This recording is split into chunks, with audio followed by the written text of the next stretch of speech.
దేవుడి వాక్యం ఆ సేవకుడు కూడా ఏం చేస్తానంటే నాకు అది సేవ చూపుతున్నాడు తోటి నీ జీవితాన్ని మార్చుకో అంటున్నాడు. ఎవరొస్తున్నా సోదరుడా నీ జీవితాన్ని మార్చుకోమంటే నేను వెంటనే ఆమె తగాదాడే. ఎందుకమ్మా నేను తీసుకొచ్చావు? వచ్చిన కాడి చాలా నీ జీవితాన్ని మార్చుకో, నీ మనస్సు మార్చుకోమని చెప్తున్నాడు. నా జీవితాన్ని మార్చుకోవడానికి ఇది సమయం కాదు. ఎప్పుడో వృద్ధాప్యంలో కదా దేవుడు నమ్ముకునేది అని అన్నాడు. మళ్ళా కూర్చున్నా పదే పదే మాట్లాడుతూ ఉంటే ఇక లాభం లేదు ఇక్కడ అని చెప్పి లేచి మా ఇంటికి వెళ్ళారు. ఇంటికి వెళ్ళిన తర్వాత మా ఇంట్లో కూర్చున్న తర్వాత నెమ్మదలే ఏదో వేదన, బాగా కలవడం ఉన్నది, భయం ఉన్నది. మా ఇంటికి వెళ్ళిన తర్వాత మా ఇంట్లో కూడా దేవుడు స్వరమే పడతా ఉంది. ఏమనంటే నీ జీవితాన్ని మార్చుకో, జీవితాన్ని మార్చుకోమని మా ఇంట్లో కూడా చెప్తా ఉంటే నేను అనుకున్నాను అక్కడేదో సేవకుడు మాట్లాడుతున్నాడు కదా అనుకున్నాను. ఏడు కూడా మాట్లాడుతున్నాడే, ఎక్కడ కూడా లాభం లేదని చెప్పి నేను బయటికి వెళ్ళి ఇంట్లో వచ్చి వెళ్ళిన తర్వాత బయట కూర్చున్న తర్వాత అక్కడ కూడా దేవుని స్వరం వినబడతా ఉంది. ఏమని? నీ జీవితాన్ని మార్చుకో. అప్పుడు నేను మనసులో అనుకుంటున్నా ఏమైనా జీవితాన్ని మార్చుకోకపోతే అని అంటే అప్పుడు లౌకికంగా దేవుడు స్వరం పడతా ఉంది. ఏమని? ఎక్కడైనా నీ జీవితాన్ని మార్చు, గర్తించి గట్టిగా చెప్తున్నాడు, ఎక్కడైనా నీ జీవితాన్ని మార్చుకో.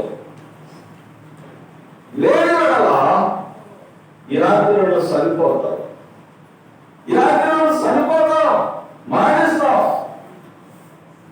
మానేస్తే ఎక్కడికి వెళ్తావు తెలుసా? నేను అనుకున్నాను ఎక్కడికి వెళ్తాను, అందరూ ఎక్కడ పోతున్నారు, వాడు పోయే కాడికి నేను కూడా వెళ్తా అని నేను మనసులో అనుకుంటా ఉంటే దేవుని మాటలు నిలబడతా ఉంటాయి. ఎవరి? అందరూ నరకానికి వెళ్తా, అందరూ పాతాళం ఉన్నది కనుక నువ్వు కూడా పాతాళానికి వెళ్తావా, నరకానికి వెళ్తావని దేవుని వాక్యం నాతో మాట్లాడుతూ వచ్చినప్పుడు 1976 సంవత్సరంలో వెంటనే మోకరించి ప్రార్థన చేసి యేసుప్రభువు దేవుడిని నువ్వు నాతో మాట్లాడుతావు, నా పాపాలు ఒప్పుకున్నా క్షమించు, నీ శిలువ రక్తంలో కడగబడి నేను ప్రార్థన చేసి ఆ రోజు నుండి ఈ రోజు వరకు కూడా ఆయన మార్గాలు నేను నడుస్తూ ఉన్నా, ప్రయాణం చేస్తున్నా. తర్వాత నేను దేవుడు నమ్ముకున్న తర్వాత తీర్మానం చేసుకున్నాను. 2 వారాలు ఇంట్లో ఉన్నాను. 3వ వారం మందిరానికి వెళ్ళాలి అనుకున్నా. ఆ దినాల్లో మందిరాలు లేవు. మాటలు మొదలుకొని మేఘల మెట్లకి కూడా మందిరాలు లేవు. గెడాలపూడి గోదాపల్లిలో మందిరాలు లేవు. జ్ఞానపూడిలో మందిరాలు లేదు. సొంతరాత్ర పాటలో మందిరాలు లేదు. శ్రీకృతుల మందిరాలు లేవు. ఎక్కడో మందిరాలు లేవు. కాళ్ళూరులో మందిరం ఉంది, ఎల్లంపల్లిలో మందిరం ఉంది, అద్దింకలో మందిరం ఉంది, వేదనపెట్టలో. ఎవరైనా చెప్పారయ్యా ఏదైనా మందిరానికి వెళ్ళాలంటే వేదనపెట్టలో ఉందంటే అప్పుడు నేను మందిరానికి వేదనపెట్టలేదు. వెళ్ళిన తర్వాత ఆ దినాల్లో వేదనపెట్టి ఎంతమంది ఉన్నారని దేవుడు ప్రజలు 15 మంది ఉంటారు. దేవుడు సేవకుడు రామయ్య గారు వచ్చి వాక్యం చెప్పాడు. చెప్పిన తర్వాత నాకు వాక్యం అర్థం కాలేదు. కానీ అక్కడ ఆరాధన చేస్తున్నారు, ఒకరి తర్వాత ఒకరు ఆరాధన చేస్తా. నాన్నగారి భార్య ఒక పొలం మారింది ఆరాధన కొంత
ఎంతో ఆనందం ఆ జనాన్ని నాకు జ్ఞాపకం చేసుకుంటే నేను ఈ రోజుగా మందిరానికి ఎదురైతే నాకు అర్థం అవుతుంది. తర్వాత అక్కడి నుంచి నెక్స్ట్ వారం వేళ అధిక మీటింగ్లు జరుగుతున్నాయి. అక్కడ సేవకుడు చెప్పాడు, అయ్యా రేపు అధిక మీటింగ్లు జరుగుతున్నాయి, నువ్వు ఆడపడి రామంటే నేను 30 నుండి అక్కడికి వెళ్ళి అద్దెకి వెరాకి వెళ్ళిన తర్వాత అక్కడ నేను మందిరం ఎంటర్ అవుతున్నాను. సైకిల్ మైక్ పెట్టుకొని వాడు సువార్త పడుతున్నారు. విశాఖపట్నం జాన్ గారు పొద్దులో ఉన్నాడు. తర్వాత వాడు వ్యవహార్ గారు, ఇంకా కొంతమంది సేవకులు బలపడి మోహన్ గారు, వీళ్ళందరూ సైకిల్ మైక్ కట్టుకొని మందిరం నుండి నాకు ఎదురు వస్తున్నారు పాట పాడుతా. అందులో వాడు ఏం పాట పాడారంటే, నాలో గాయమో వింతయమరేను, నాలో గాయమో వింతయమరేను, నాలో గాయమో వింతయమరేను, నాలో యేసు వచ్చినందున, నాలో యేసు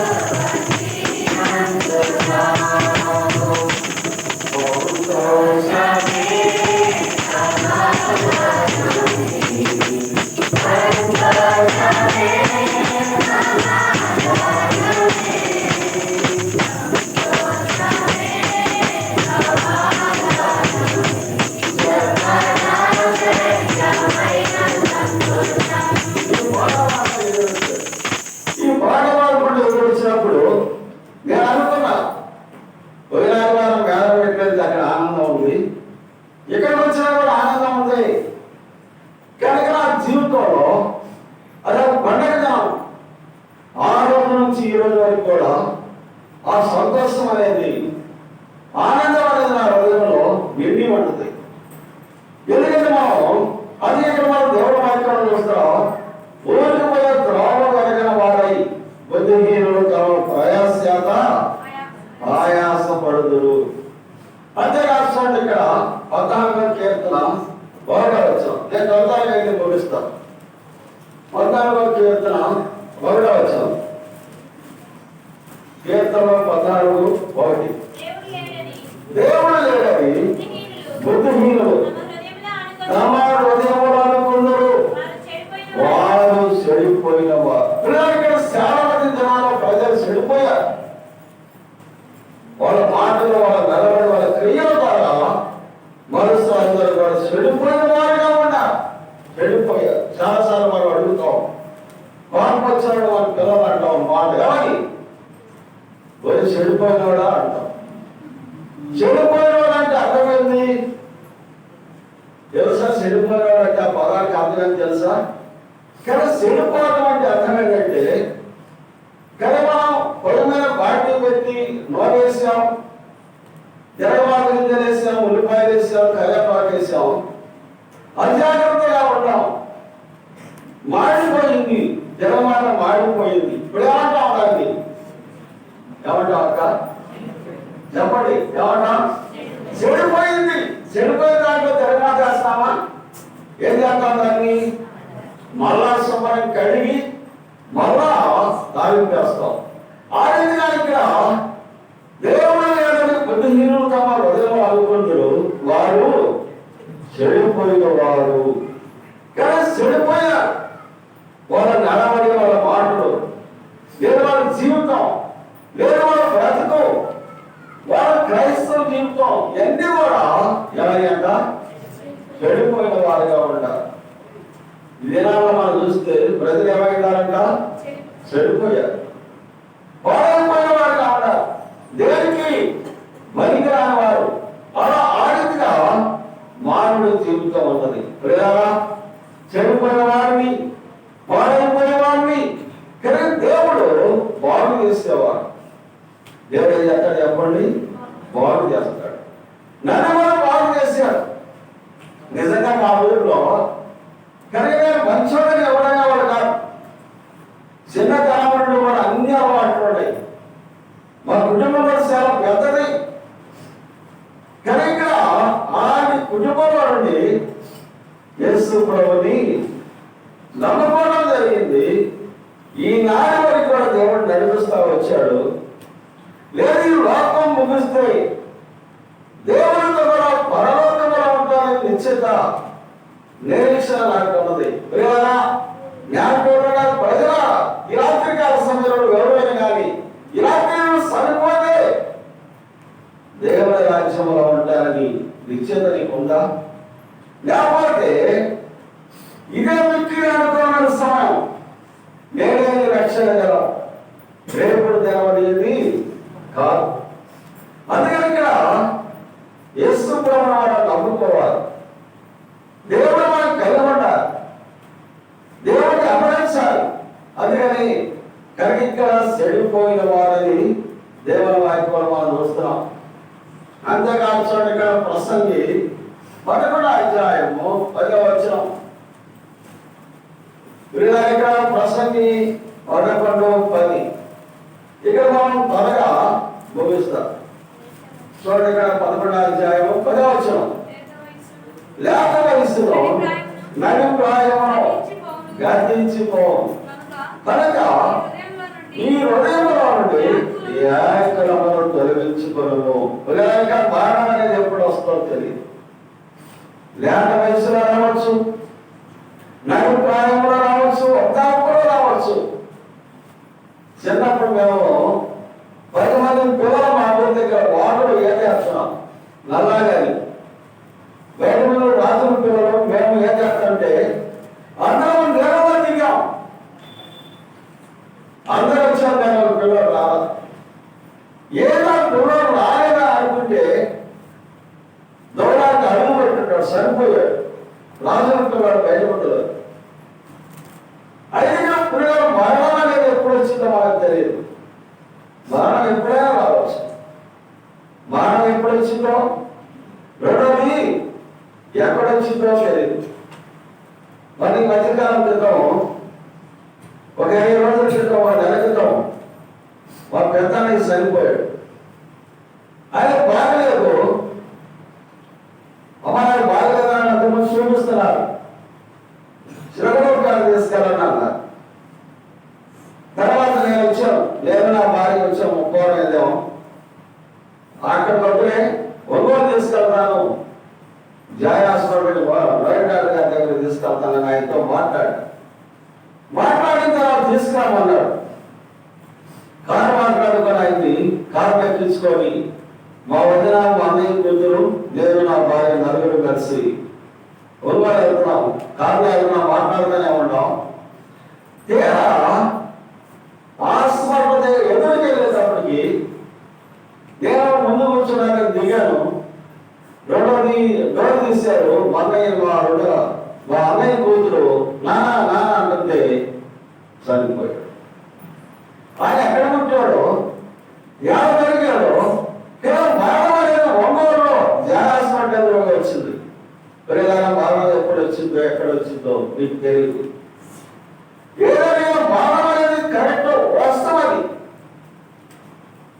అందుకని మనం ఏం చేయాలి చెప్పండి, మారు మనసు పొందాలి. ఏమవుతామంట, మారు మనసు పొందాలి. మారు మనసు అంటే ఇలా మధ్యాహ్నం వాక్యం విన్నాం. బాప్తీసించే యోహాను వచ్చి మత్తయి సువార్త 3వ అధ్యాయంలో పరలోక రాజ్యము సమీపించినది, మారు మనసు పొందాలని ఏదైనా సువార్తను ప్రకటిస్తూ వచ్చాడు. మారు మనసు పొందాలి. మారు మనసు అంటే మనస్సు మార్చుకోవాలి. సినిమాలు చూసే మనసు, సీరియల్స్ చూసే మనసు, అబద్ధాలు, తగాదాలు, బూతులు, ఎన్ని మనం మానుకోవాలి, మారాలి. అదే మారు మనసు. మారు మనసు పొందితే ఎడగలుగుతాం, మనం పరలోకంలోకి వెళ్తాం. అందుకే దేవుని వాక్యం ఉన్నాయి. మత్తయి సువార్త 13వ అధ్యాయంలో చూడండి, ఇక్కడ 43